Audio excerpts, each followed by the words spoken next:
Olá, pessoal. Nós temos mais uma convidada. Ela é jovem, bonita, inteligente, política, né? Professora, historiadora e escritora. Marcelo?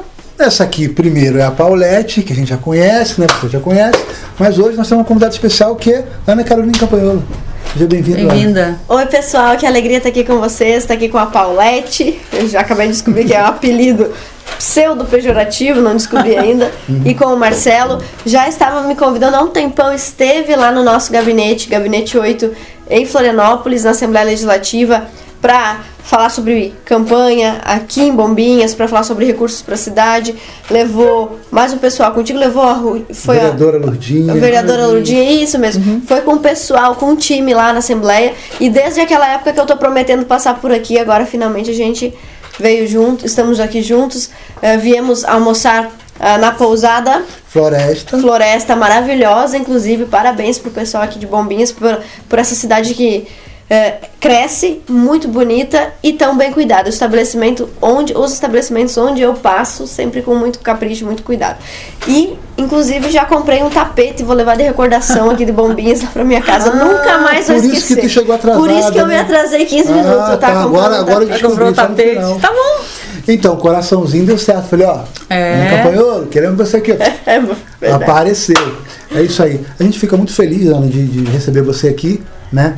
Porque o nosso trabalho, assim, o nosso podcast é um podcast mesmo conservador, tem esse viés mesmo, não negamos isso, e é o nosso trabalho. Como tem outros podcasts de outras formas, o nosso é isso aí mesmo. É pedreira, então a gente só chama pedreira. Então vamos lá. Eu queria fazer logo uma pergunta, para a gente entrar no assunto. Você como professora, né, com todo esse conhecimento que você vem adquirindo, né, de história e se preocupa muito com a educação, eu queria te fazer uma pergunta. Por que a educação no Brasil é tão ruim? Qualquer pessoa que responder essa pergunta ganha o Prêmio Nobel da Paz. É uma pergunta complexa e para ela não existe resposta simples.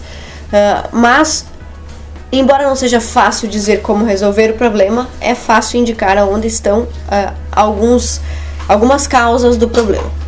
O Brasil, há décadas, está decrescendo nos índices internacionais. Então, os nossos jovens, adolescentes fazem as provas internacionais e, principalmente nos campos de linguística e matemática, estão cada vez piores.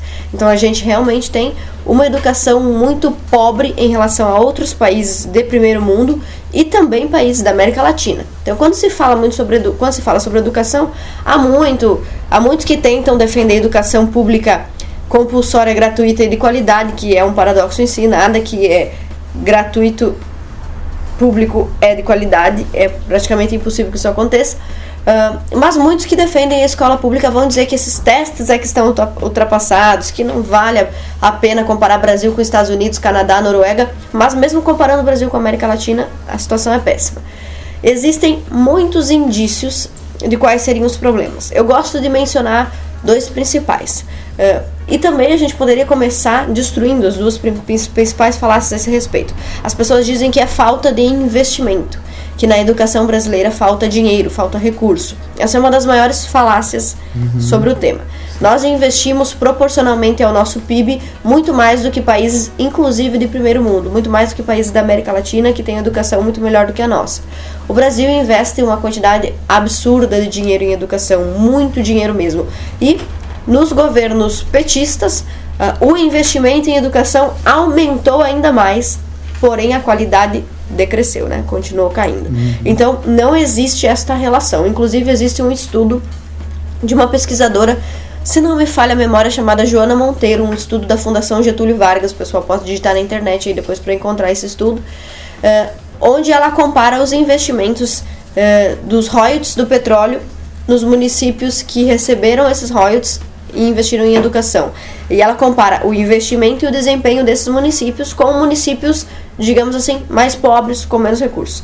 Enfim, um estudo muito longo, estudo científico, um documento que pode ser encontrado na internet, qualquer um pode acessar, vai demonstrar que quando você investe mais dinheiro na educação, você consegue garantir mais acesso, ou seja, mais horas das crianças dentro da escola, mais crianças dentro da escola, mas não consegue nenhum resultado quanto à qualidade da educação. Então, uma das grandes falácias que nós temos é que falta recurso. A segunda falácia, que é a desculpa de ouro de todos os professores, é que eles não conseguem educar os alunos porque falta estrutura. Não tem papel, não tem canetão, um quadro ruim, não tem data show, não tem internet. Isso tudo é verdade. Realmente, muitas escolas estão depredadas e com péssima estrutura. No entanto, é importante lembrar que para educar uma criança, inclusive Paulo Freire foi alfabetizado pela própria mãe, que era uma família pobre. Ele foi alfabetizado com a mãe riscando no chão com gravetos. Então, ela não tinha estrutura e também não tinha investimento público. E conseguiu, para quem é de esquerda e considera o grande pensador Paulo Freire, conseguiu educá-lo. Então, na verdade, a falta de recurso e a falta de dinheiro são falsos motivos para a péssima educação que a gente tem. Então, quais seriam os verdadeiros motivos? Isso. Na minha concepção, os verdadeiros motivos são péssimos métodos adotados e péssima formação de professores. Dentro dessas duas, misturado com esses dois problemas, a gente tem um problema que se identifica tanto na formação do aluno quanto na formação do professor, que é educação doutrinadora. Toda vez que você doutrina, você tira a liberdade. Quando você tira a liberdade, é muito provável que você esteja fazendo uma escolha dogmática não muito efetiva. Então, no caso das escolas, o que acontece? Os professores já vêm de um ciclo vicioso de doutrinação. Os nossos pedagogos, o professor Dr. Braulio de Porto Matos, que é professor doutor pela UNB, fez uma pesquisa comparando as nossas grades de pedagogia do Brasil com outras grades, outros currículos de outros países, e identificou que aqui no Brasil, por exemplo, nós temos uma ou duas cadeiras durante o curso todo para ensinar português e matemática para o professor alfabetizador, cuja função principal será lá adiante ensinar português e matemática. Então ele compara, por exemplo, os currículos, demonstra, só falando de pedagogia, que os nossos professores, então, não têm uma formação adequada. Eles precisariam ter uma formação mais rica e mais técnica. Então, que formação eles estão tendo? O que está acontecendo durante 4 anos na universidade? É filosofia da educação, LDB, didática, psicologia da educação, teóricos da educação, é aquele abstracionismo filosófico a respeito da educação, e o professor sai dali com praticamente o mesmo conhecimento de português e matemática que ele tinha quando estava no ensino médio, sendo que ele vai para a sala de aula para ensinar principalmente português e matemática. Então é um problema de método que vem desde a universidade na formação dos professores. Esse professor deficitário vai ensinar o que para o aluno? Ele pode tentar até métodos lúdicos, ele pode tentar socioconstrutivismo, depois a gente até pode falar sobre isso, mas por mais que ele tente métodos criativos, qual é o conteúdo que ele vai passar se ele só teve 1 ou 2, no máximo 4 cadeiras técnicas, né, sobre a área que ele deveria estar ensinando, alfabetizar. Então nós temos muitos professores, infelizmente, mal alfabetizados, que deveriam estar alfabetizando outras crianças. Então, problema de formação dos professores e também problema de método escolhido. Há um livro muito bom, que inclusive está à venda na minha livraria, Livraria Campanholo, que se chama A Falácia do Socioconstrutivismo. Faz uma análise a respeito das falhas e de por que falha este método de alfabetização. Inclusive, muito legal aproveitar esse espaço aqui para fazer propaganda para todos os pais e professores que estão nos assistindo. O governo Bolsonaro colocou um excelente secretário de alfabetização no governo, que é o professor Carlos Nadalin. O professor Carlos Nadalin é do Paraná, aqui da região sul. Ele já foi diretor de escola, se não me falha a memória, a escola dele se chamava Balão Mágico. Ele é maravilhoso, foi um excelente professor, um excelente diretor, um administrador da área da educação e agora está lá no MEC, na Secretaria de Alfabetização. E ele criou diversos programas para auxiliar os próprios pais a alfabetizarem os filhos em casa, ajudarem seus filhos por causa dos déficits de método, enfim, por todos os problemas que a escola pública tem. Então, se você acessar o portal do MEC, na Secretaria da Alfabetização, você vai encontrar lá materiais, e-books gratuitos, materiais de altíssima qualidade, inclusive um outro programa do governo federal, do governo Bolsonaro, que se chama Literacia Familiar, que incentiva crianças, pais e crianças, pais e filhos juntos, lendo juntos, enfim. É um processo de restauração da educação no Brasil, vai levar 50 anos, na minha concepção.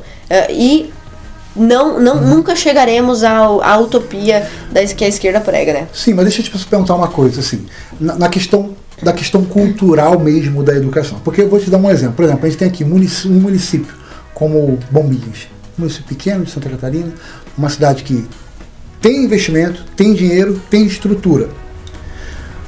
a pergunta que eu te faço é a seguinte: por que os índices são tão baixos? Assim, no sentido, você vê assim, uma questão cultural entranhada no Brasil, que já vem lá de trás, né, com essa questão de não dar valor à educação. As pessoas, eu sinto que a parte política ela não dá valor para a educação, bota em 10º lugar a educação. Realmente, eu acho que existe mais um problema cultural do que um problema de política pública. É importante dizer que 25% do dinheiro público precisa ser colocado na educação. É muito dinheiro, as pessoas não têm ideia, mas assim, vai pro portal Transparência, vai para as plataformas da Prefeitura de Bombinhas, do Estado, vai para a plataforma do Governo Federal e observa quanto dinheiro é investido nisso. Só para você ter uma ideia, este ano de superávit de investimento em educação, o Estado de Santa Catarina tem mais de R$1 bilhão. Então, não é um problema de falta de valorização no sentido de colocar dinheiro na educação. É um mau investimento. O dinheiro tem sido... Existe dinheiro, existe muito dinheiro. Muito dinheiro tem sido colocado. Agora, o dinheiro se dilui. Primeiro porque ele é desviado, existe corrupção. E segundo porque ele é mal administrado. E terceiro porque não adianta você botar muito dinheiro em método ruim. Então, o problema do método é grave. O problema cultural também. Existem dois extremos que eu considero graves na análise da educação. O primeiro é você chegar e falar para qualquer pessoa, para qualquer criança, que ela deve utilizar a educação como um meio de crescimento econômico ou de sair bem sucedido. Por exemplo, mentira que se diz: meu filho, se você não estudar, você não vai ser ninguém. Ou você precisa estudar para ser alguém. Isso também não é verdade, porque você pode ser empreendedor, você pode procurar outros caminhos que não sejam necessariamente os caminhos da educação formal. Então esse é o problema de confundir o seguinte: confundir educação com escolarização. É possível que uma pessoa não frequente a escola ou abandone a escola e ainda assim seja extremamente inteligente, bem educado, culto e vá muito longe. Alguns exemplos de pessoas que abandonaram a escola: C.S. Lewis, o grande escritor, grande apologeta cristão, que escreveu Crônicas de Nárnia, o conto de fadas mais conhecido no mundo todo, inclusive regravado, adaptado para o cinema pela Disney. Ele abandonou a escola e detestava a escola. Então ele procurou um outro meio de educação. Então eu sempre acho muito importante frisar isso, não confundir educação com escola, que são coisas diferentes. Tanto que a gente é grande defensor, inclusive aqui em Santa Catarina, do homeschooling, que é uma modalidade de educação que não envolve escola. E o segundo problema é achar que você precisa se educar somente para obter disso algum benefício. Então você falou muito bem. Tem muita gente que não estuda porque não acredita nessa mentira. Por exemplo, o professor diz assim pro aluno: se você não estudar, você não vai ser ninguém na vida, você não vai ganhar dinheiro e tal. Aí o aluno olha para o professor que estudou, que está ali na frente dele, mas que está sempre insatisfeito, reclamando do salário, reclamando da vida. Então ele também não tem esse modelo. Então, esses dois problemas. O primeiro de sacralizar a escolarização, como se ela fosse resolver todos os problemas do mundo, que é uma grande utopia, uma falácia. A educação não vai resolver os problemas da humanidade. Isso, nenhum conservador acredita nisso, de verdade. Aliás, os revolucionários apenas usam essa bandeira. Isso não é verdadeiro. É preciso um conjunto de elementos para salvar uma sociedade, para melhorá-la. Cultura, religião, família, escola, educação também, igreja, então uma série de elementos. E esse problema cultural também existe do desprezo pela verdadeira educação, que é você buscar conhecimento não apenas com uma finalidade. Eu sofro muito isso porque eu vejo o pessoal me procura e diz assim: eu tenho um curso de política, e as pessoas me procuram muito, a gente diz assim: eu quero fazer um curso, eu quero ler um livro para debater com alguém. Ou seja, você não quer aprender, você quer ganhar num debate, você quer aparecer, você quer alguma... As pessoas, eu sinto falta do seguinte: não existe no brasileiro, no geral, uma cultura de amor ao conhecimento. Isso. Ponto. As pessoas têm amor ao conhecimento para algo, né? Então acho que falta um pouco disso. Amar o conhecimento, mesmo que ninguém te ouça, estude primeiro. As pessoas me procuram porque vocês me conheceram também, né? Sim. No debate da Manuela, debate com Rafinha Bastos, e elas vêm dizer: Ana, eu também quero debater igual a você, como é que faz, que livro tem que ler? Eu falei, calma, cara, não é assim. Exatamente. Né? Então tem muitas a pessoa dedica uma vida a isso. Eu digo que, né, para você, a gente sabe que é um estilo de vida, está sempre lendo livro, está sempre envolvida com esses assuntos que são os assuntos que você domina, que também são limitados, está relacionado à educação, está relacionado, né? Não dá para você pegar, não quero saber tudo, ninguém sabe tudo. Então, você se dedica a essas pautas, né? E é interessante ouvir isso, mas eu queria também fazer mais uma pergunta, Paulo. Depois você vai fazer.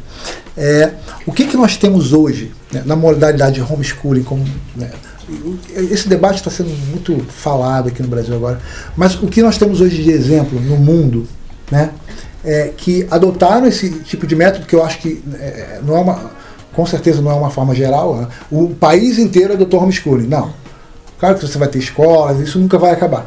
Mas quais são os países que estão mais avançados nesse sentido, nessa filosofia nova, nesse padrão? Nós temos mais de 60 países que praticam homeschooling como algo regular, como uma prática comum.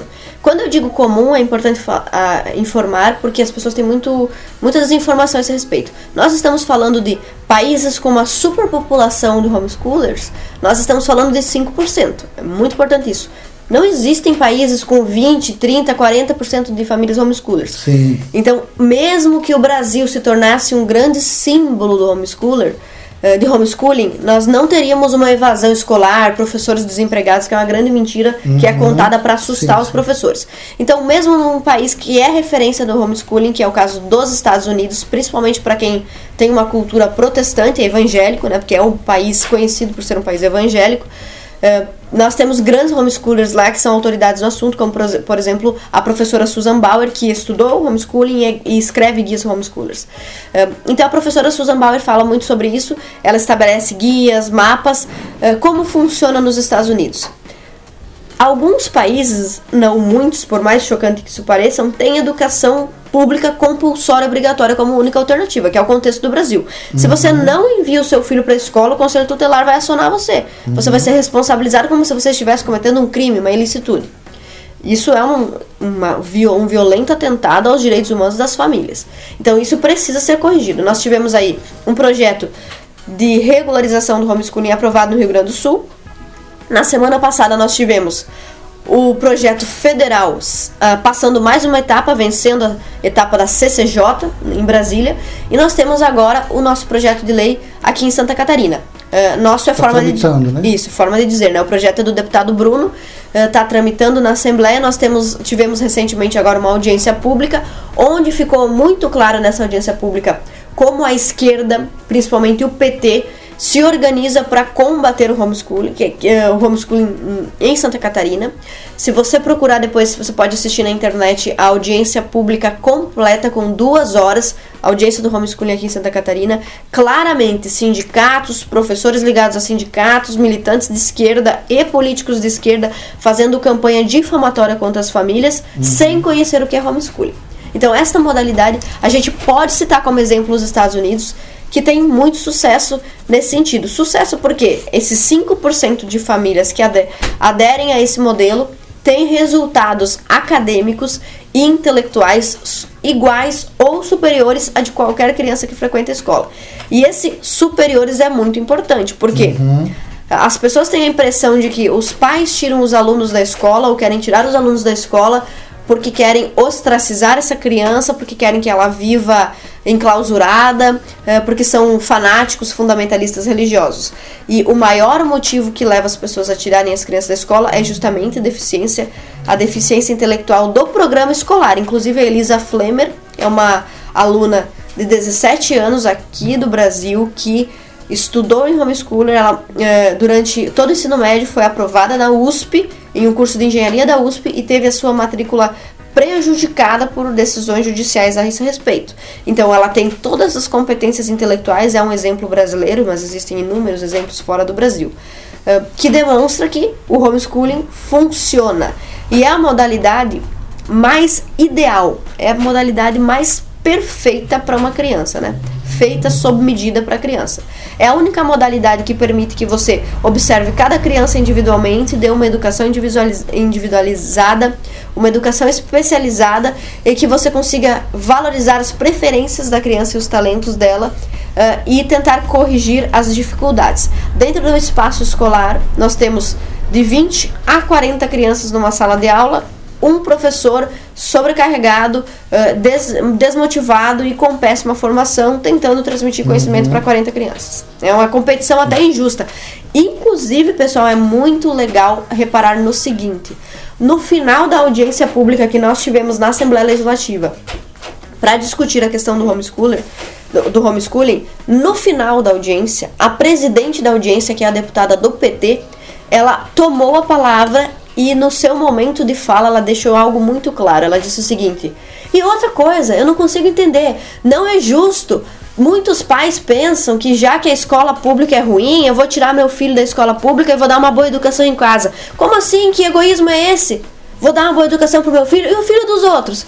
Basicamente foi uma confissão que a deputada fez de que ela acha que é egoísmo porque eu falei na audiência que a minha filha não vai pra escola. De uma certa forma ela quis dizer que é um egoísmo, eu que tenho condições, que sou professora, que sou formada, que tenho condições financeiras, tirar meu filho da escola para dar uma boa educação para ele, enquanto os filhos dos outros estão se ferrando. Então, basicamente, foi uma confissão de que a escola pública está ferrando com as crianças. Foi basicamente isso. Se você analisar nas entrelinhas, né?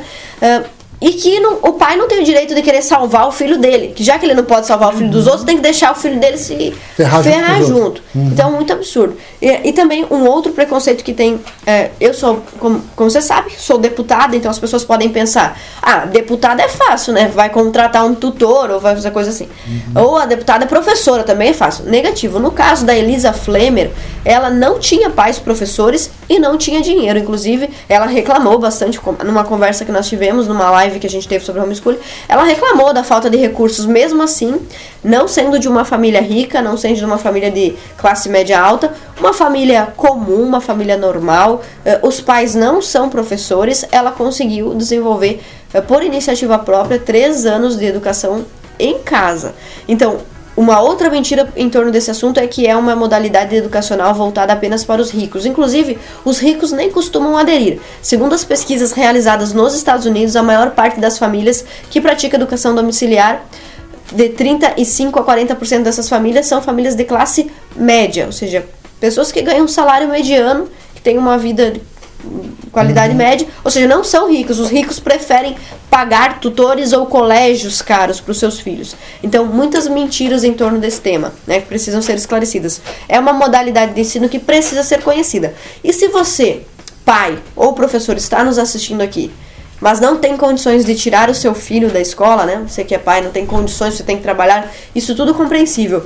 Mesmo assim, você precisa entender que a educação ainda é uma obrigação sua. A educação dos seus filhos ainda é uma obrigação sua. Você precisa, no mínimo, praticar um acompanhamento em casa.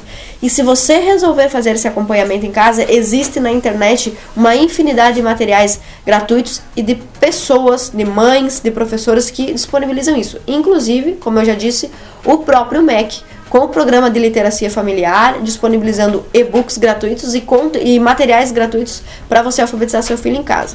Então, se você não tem condições de tirar seu filho da escola, porque para você a escola cumpre uma função quase de creche, eu tenho que deixar o meu filho lá para poder trabalhar, pelo menos faça um acompanhamento em casa. Às vezes é isso que acontece. Aqui em Moinhos acontece muito isso.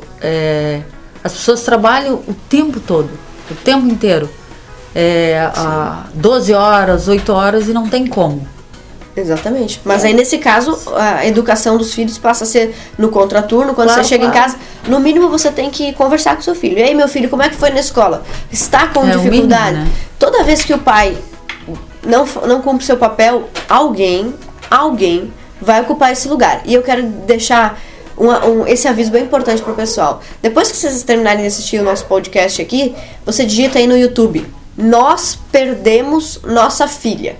Só digita isso: nós perdemos nossa filha. Você vai ver um vídeo com fundo preto igual esse e uma senhora de cabelo escuro chorando. Tem um vídeo de 30 minutos contando o que aconteceu na família dela por influência da escola e do professor na vida do filho. Então acompanha isso. Legal. E aí, vamos mudar de alhos para bugalhos? Como é que você fala? Na verdade não é nem mudar, a gente vai seguir na linha. Porque o livro da Ana, o seu livro foi super bem aceito e vendido, né? E poucas críticas também, eu vi que não tinha muita... os mesmos, né? Mas eu queria fazer uma pergunta para você. Na verdade, eu vou colocar algumas perguntas, mas é no mesmo contexto. Para quem o feminismo? Para quem? E se a gente é representado? Eu me sinto representada por você, lá, de coração. Porque o resto ali, ó, das 5 mulheres que tem ali, tu é a única. O resto, ainda mais conhecendo as figuras, né? E aonde o feminismo acaba? Bom, primeira pergunta. O feminismo é como qualquer outra bandeira política, como qualquer outro partido. Só que ele usou o nome das mulheres para se promover. Então, botou o feminismo. Então, quando você vê feminino... O que é um machista, né? A gente vê, o cara é machista, ou seja, ele acha que ser macho é a melhor coisa do mundo. Então, quando a gente vê a palavra feminismo, bom, então essa pessoa deve achar que ser feminina é a melhor coisa do mundo, que o feminino é a melhor coisa do mundo, que o feminino é superior. Na verdade, quando você vai a fundo, você descobre que o movimento feminista diz pra gente que ser mulher é ser oprimido, ser mulher é ruim. E se você caminha mais um pouco, você chega nas pensadoras Judith Butler, Monique Wittig, que vão dizer que nem existe mulher, que é tudo uma construção social. Então, o feminismo se apropriou do feminino para levantar uma bandeira política. Eu amo contar essa história, talvez vocês já tenham ouvido, mas é a história que exemplifica perfeitamente esse para quem é o feminismo. Quando a gente se elegeu lá no dia 7 ou 8, nem me lembro direito, de outubro de 2018, na segunda-feira seguinte eu recebi a primeira ligação de trabalho, digamos, é emocionante. Uma secretária, alguém ali da Assembleia Legislativa, telefonou para me dizer que nós tínhamos agora um número recorde de mulheres. São 5 mulheres deputadas. Nunca tivemos 5 mulheres antes. Eu já ouvi essa história. Já ouviu? Você já? Não. Então eu escuto que você vai gostar. Não, mas eu toco. São 5 mulheres deputadas, então é a primeira vez que nós temos isso e tal. E aí, deputada, nós queremos saber se a senhora vai querer fazer parte da bancada feminina. Bancada feminina. Eu já sou vacinada, eu já sabia que bancada feminina não existe, só existe bancada feminista. Mas eu deixei a conversa fluir, né? Falei, mas como é que é esse negócio aí de bancada feminina? Então, como eu disse, deputada, nós temos 5 mulheres, é um número recorde. Uau. Muitas mulheres. Daí eu perguntei, então, obviamente, se temos 5 mulheres, então nós temos 35 homens. Já que tem tanto homem, deve ter uma bancada do homem também, uma bancada masculina. Daí a menina riu, pensou, ignorante, coitada. Ela deu uma risadinha, né? Ela falou, não, pra quê? Nem serve isso. Como assim? Ela respondeu, né? Claro que não, porque cada homem tem a sua cabeça, o seu partido. Aí já era. Eu falei, mas e cada mulher não tem a sua cabeça, o seu partido? Basicamente, e essa história exemplifica isso. Eles têm isso aí. Como se tivesse que ter um alinhamento entre vocês. Sim. Exato. Porque tudo do mesmo jeito. Como se o nosso órgão genital ou o nosso cromossomo XX fizesse com que nós tivéssemos todos o mesmo pensamento. Isso é completamente equivocado. Então, óbvio que eu aceitei entrar na bancada feminina porque eu precisava conhecer. E fui expulsa por fim. Ou seja... Ela sempre é expulsa. Não é uma coisa assim. Sabe tudo. Expulsa, reprovada. Mas então, veja, não é algo baseado no meu sexo. Como me disseram no começo. Quer participar? Se é da mulher... Mas por que eu tive que ser expulsa? Por que é impossível fazer parte de uma bancada assim? Da mesma forma que uma pessoa pode ser, por exemplo, expulsa de um partido. Se você está no partido, mas você não entende, não concorda com as diretrizes dos partidos, você pode ser partido. Exatamente. Quem que disse que nós as 5 deputadas, tinham a mesma convicção sobre política? Uma é coletivista, outra não é. Uma é socialista, trabalhista, outra é socialista, outra é petista. Outra não sabe o que é. E outra não sabe o que é. Então, assim, outra é de centro. Não tem como. Não tem como. E essa resposta que a moça me deu, cada deputado tem seu partido, é impossível reunir todos, é a mesma resposta para o movimento feminista. Cada mulher tem sua cabeça, é impossível reunir todos embaixo de uma bandeira ou de um partido. Isso é completamente impossível. Algumas mulheres querem trabalhar, e a vida delas é a carreira delas. Joia. Outras mulheres querem ser donas de casa, elas querem. Não tem porquê as mulheres que trabalham tentar criar um movimento para tirar de casa as que não querem sair. E não tem porquê as que estão em casa querer dizer que as que estão trabalhando têm que voltar, porque isso é completamente impossível. Seria como se o movimento dos mecânicos criasse um partido para obrigar todo mundo a ser mecânico. Exatamente. Ou se o movimento do... Não existe. Mas posso interromper? Eu sei claro. É horrível interromper, mas eu não posso perder esse... Será que você lá na hora não deu para chegar e falar assim, cara, vocês não estão entendendo que vocês estão fazendo a maior burrice, é a coisa mais ignorante que Por tem, isso que ela foi é querer fazer um alinhamento de pensamentos, onde, cara, será que você não consegue ver que vocês já estão se diminuindo por causa disso, nesse sentido? Porque assim, é uma coisa meio absurda. Só você parar para pensar, né? Você não precisa nem ser um gênio, né? E é o que eu falo assim, às vezes a gente vê um pouquinho dos movimentos da esquerda, a gente vê movimentos orquestrados, mas não vemos movimentos técnicos. Não sei se você está me entendendo. Eles não estão baseados numa questão técnica, dizer assim, não, cara, olha só, 1 mais 1 é 2, porque sendo 1 mais 1 2, então eu tenho que respeitar essa regra, porque isso funciona assim. Não. Nós vamos fazer isso aqui e vem o povo meio que atrás disso. Então, essa ideia que ela tem, não, você tem que fazer parte da bancada feminista, porque a gente vai ficar mais forte, porque aí nós vamos, né, ter o mesmo pensamento, o mesmo alinhamento. Cara, mas eles estão se diminuindo. Né? No sentido de ter justamente essas diferenças que faz vocês serem maiores. Se diminuindo como mulher, né? Isso, não é ser igual. Isso diminui, entendeu? Exato, você está se diminuindo como mulher. Isso aí é uma questão que a gente tenta explicar em muitos momentos, em projetos de lei que são levados para casa. A gente sempre tenta explicar isso, mas uma das coisas que a gente ensina lá no Clube Campanhola é o seguinte: cosmovisão, a maneira como você vê o mundo todo, é uma coisa, não é muito pensada. Você, por exemplo, quando começou a estudar política, você já começou pensando, eu sou mais de direita. Mas você não tinha estudado nada antes, como tu sabia. Quando você tá andando na rua, você encontra alguém, a pessoa fala uma frase, duas, tu já, esquerdista. E às vezes o cara nem sabe que ele é um esquerdista. Mas você consegue separar os dois mundos através de duas cosmovisões, duas formas de pensar. Boa parte das nossas reações, das nossas escolhas políticas são baseadas na nossa cosmovisão. E a nossa cosmovisão, somente uma parte dela é teorizada. Então, são muitos assuntos para pensar. Sobre meio ambiente, sobre imposto, sobre violência, sobre mulher, casamento, sobre sexo. É muito assunto. Nós temos um posicionamento de direita. Você, por exemplo, é de direita, você também. Nós somos todos de direita aqui. Você estudou todos esses assuntos? Não. Então, para a maior parte dos assuntos, você vai no teu insight. Você tem um insight, você tem uma intuição, não é? Então, assim, você vai da tua cosmovisão. Quer dizer, você tem uma cosmovisão de direita. Esse pessoal de esquerda, eles têm a cosmovisão de esquerda. Então, é óbvio que eles não vão saber explicar tudo. Porque nós também não sabemos explicar tudo que a gente acredita. Porque uma parte de nós é explicável e todo o resto é sentimento, é impressão, é tradição, é da nossa criação. Intuição. Então, tudo bem.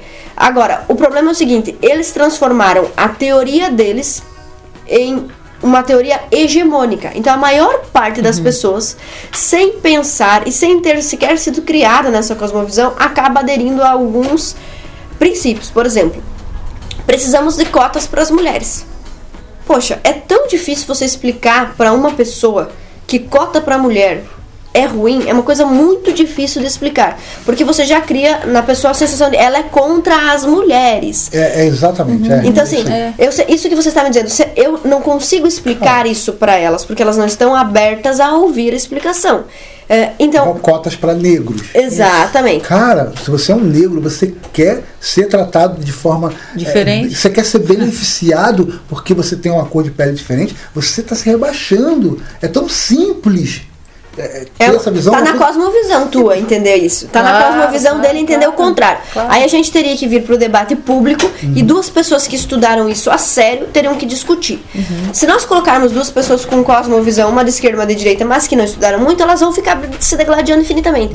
O que teria que ser feito é pegar um cara como Thomas Sowell, que é negro, economista e um grande estudioso anti-cotas, e colocar ele para debater com um Boulos da vida, ou com uma Manuela Dávila. Aí você vai ver no debate quem vence o debate. Eu acredito que o Thomas Sowell vai ganhar o debate, obviamente. Mas eles vão ficar falando lá. Não, mas você vê, é importante que a gente também entenda que eles não têm argumento para tudo.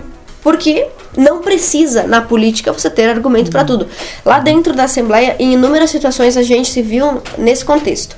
Nós tínhamos os dados, nós tínhamos os argumentos, nós conseguimos provar o nosso ponto, todos os deputados nos ouviram, abre a votação, o nosso argumento foi derrotado no voto. E quando você olha para os deputados, a maior parte deles, inclusive, tem uma cosmovisão que não é de esquerda. Eles até são neutros, até têm um comportamento mais conservador, não são esquerdistas, não são a favor da redistribuição de renda, da redistribuição de terras, mas aí na hora de fazer uma votação, aconteceu muitas vezes isso. Ô deputado, por favor, deputado, essa pauta feminista, o senhor é evangélico, eu preciso da sua ajuda. E daí a gente recebeu a resposta: ah, deputada, mas se eu não votar, as pessoas vão dizer que eu sou contra a mulher.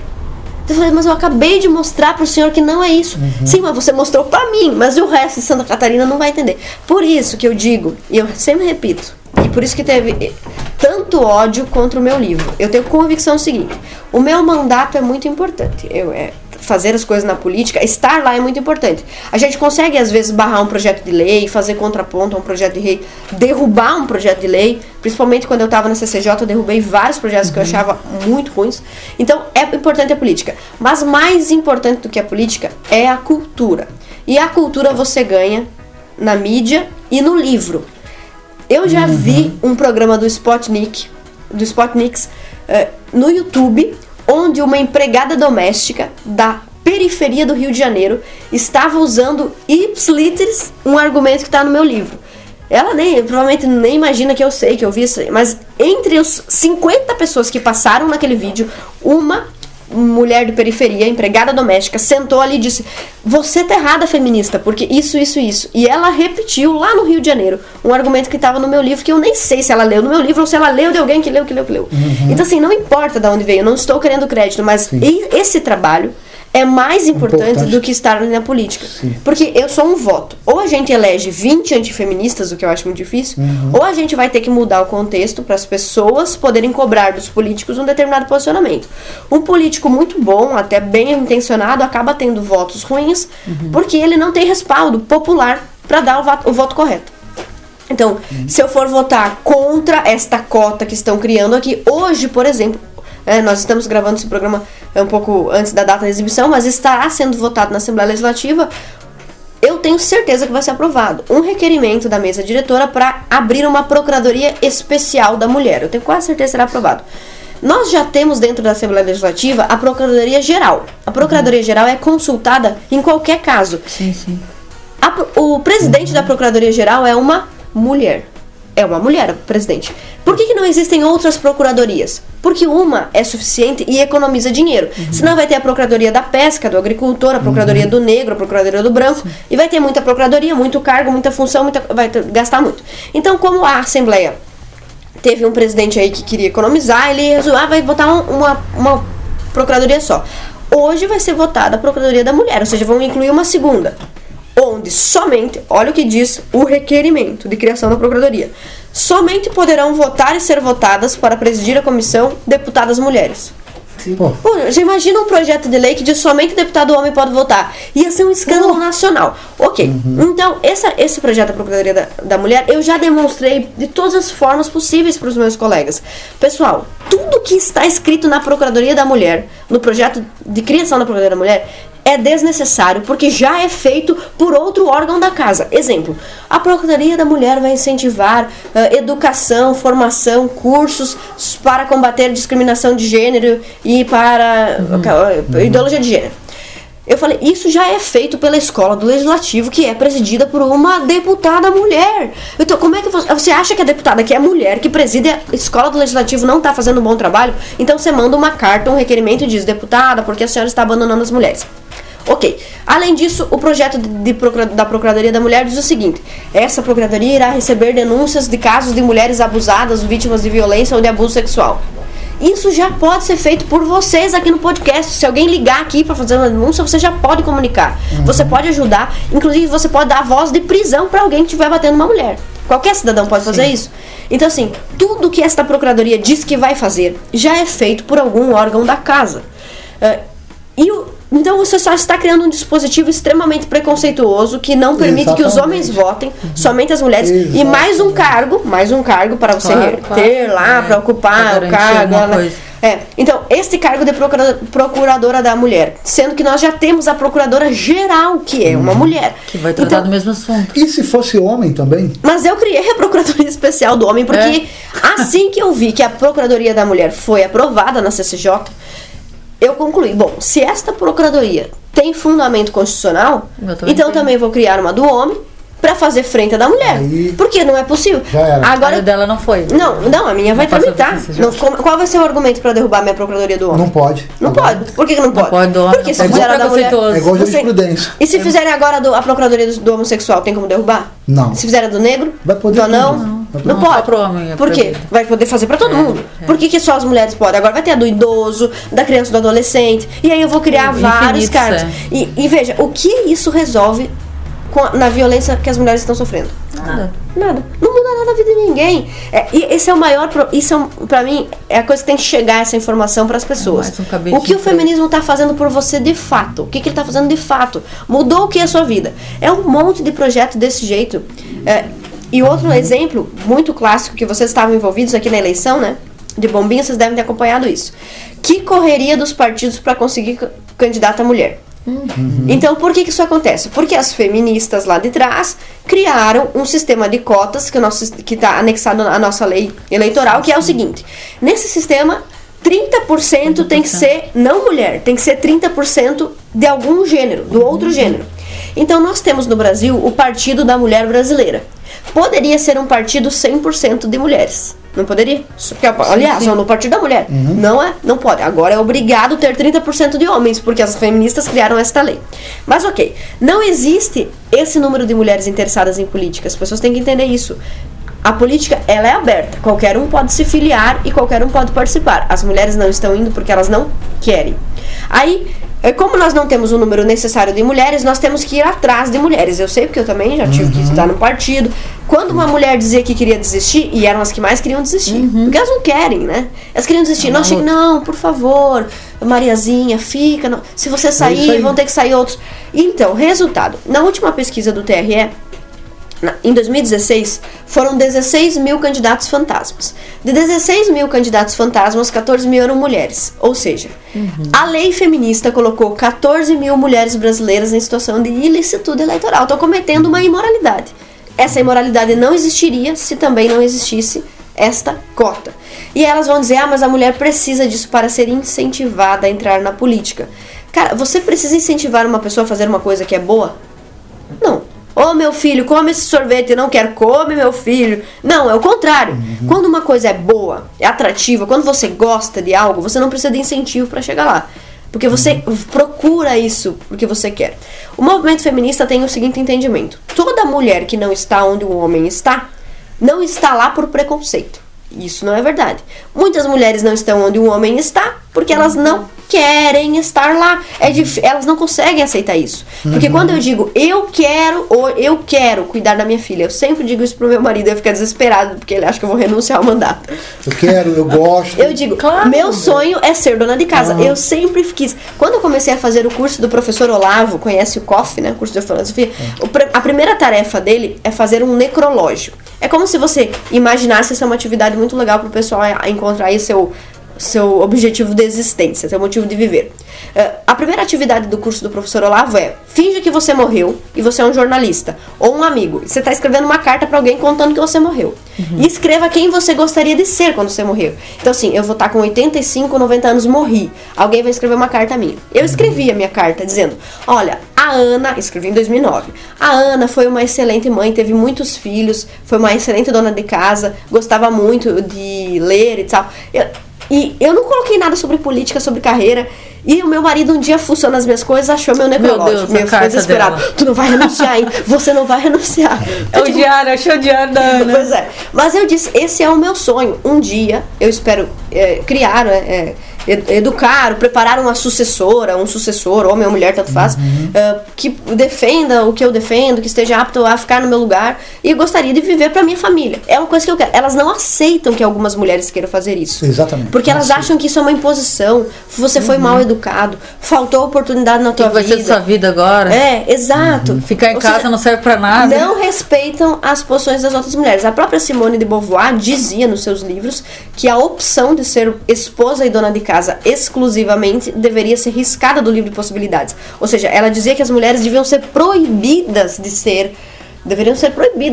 ter essas duas funções. Então, é completamente absurdo. É um movimento que diz que defende a liberdade, mas ele quer alterar a sociedade por força de lei, por força de ação afirmativa. Exatamente. Não quer dar à mulher essa liberdade de escolha, né? Exatamente. Não é proibido. Tudo é uma escolha. Exato. Inclusive a questão do voto, isso que você falou me lembrou. A primeira votação que as mulheres fizeram foi em 1848. Foi numa conferência em Seneca Falls, nos Estados Unidos, onde Elizabeth Stanton e Susan Anthony, duas sufragistas, reuniram a mulherada lá para decidir o que eles iam pedir pro governo. Elas queriam ter seus direitos. Então, alguns até acham legais, assim, por exemplo, direito à propriedade, né, os direitos de reforma da legislação do casamento, ok. E aí reuniram lá 100 a 200 mulheres. E a preletora, a palestrante, perguntou: vocês querem o direito ao voto? Vamos colocar aqui, não estou fazendo uma carta pro presidente dos Estados Unidos. Querem pedir o direito ao voto? Quem quer o direito ao voto, levanta a mão. Aí as mulheres votaram, e elas votaram que elas não queriam. Olha que engraçado, a primeira votação das mulheres foi para não votarem. Mas eu não quero. As mulheres votaram, nós não queremos, porque elas deduziram que quando você vota, você tem um compromisso com a pátria. Se eu tenho um compromisso com a pátria, eu tenho que servir o exército. Então elas fizeram a conta. Eu prefiro não votar e não ter que servir o exército, porque daqui a pouco eu vou lá para votar. Olha que insignificante. Eu vou ter que dar um voto a cada 4 anos, a escrever num papelzinho. Em compensação, minha vida vai estar correndo risco de... Eu vou estar correndo risco de vida, que eu posso ter que ir pra guerra. Então elas fizeram a conta, acharam a ideia ruim. As duas líderes feministas desse movimento não respeitaram a decisão das mulheres e continuaram lutando pelo sufrágio. Enfim, o sufrágio foi autorizado depois, lá em 1920 em diante, 70 anos depois, porque as mulheres pediram, os homens deram e beleza, tranquilo. Mas veja, as mulheres não são respeitadas pelo movimento. O movimento feminista, ele arvora saber o que é bom pra você. A tua revelia. Mas eu não quero isso. Não, mas eu sei o que é bom pra você. Você tá dizendo que tu não quer porque você veio de uma família cristã preconceituosa. Não, eu não quero porque eu não quero mesmo. Não, você tá dizendo isso porque a cultura te induziu. Então, não respeita as mulheres, não respeitou nem essa questão.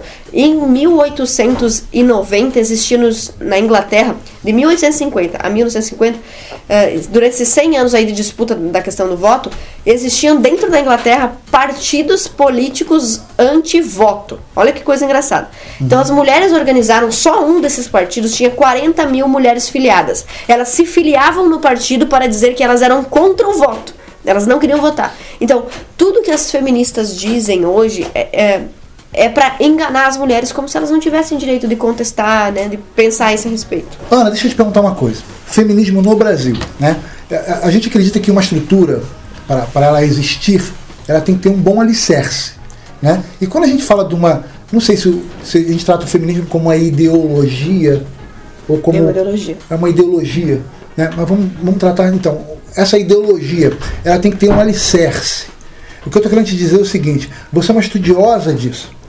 Mas, por outro lado, você tem, né, o pessoal da esquerda, né, o pessoal que tem uma outra visão, que são as feministas, vamos dizer assim. Mas você acha que esse movimento no Brasil, eles estão alicerçados de forma que a estrutura está se fortalecendo ou ela está se pulverizando? Você acha que esse movimento daqui a 20 anos vai estar maior ou menor no Brasil? Eu acho que o movimento feminista vai estar mais radical, mais claro, porque hoje você tem uma mistureba, você encontra uma menina cristã que diz que é feminista, ou seja, tá nebuloso, a pessoa não se definiu ainda. Eu acho que em 20, 30 anos a gente vai ter clareza do que é uma feminista, claro, vai ter uma cartilha, vai ficar mais claro para as pessoas, e ao mesmo tempo acredito que o movimento de reação também vai crescer.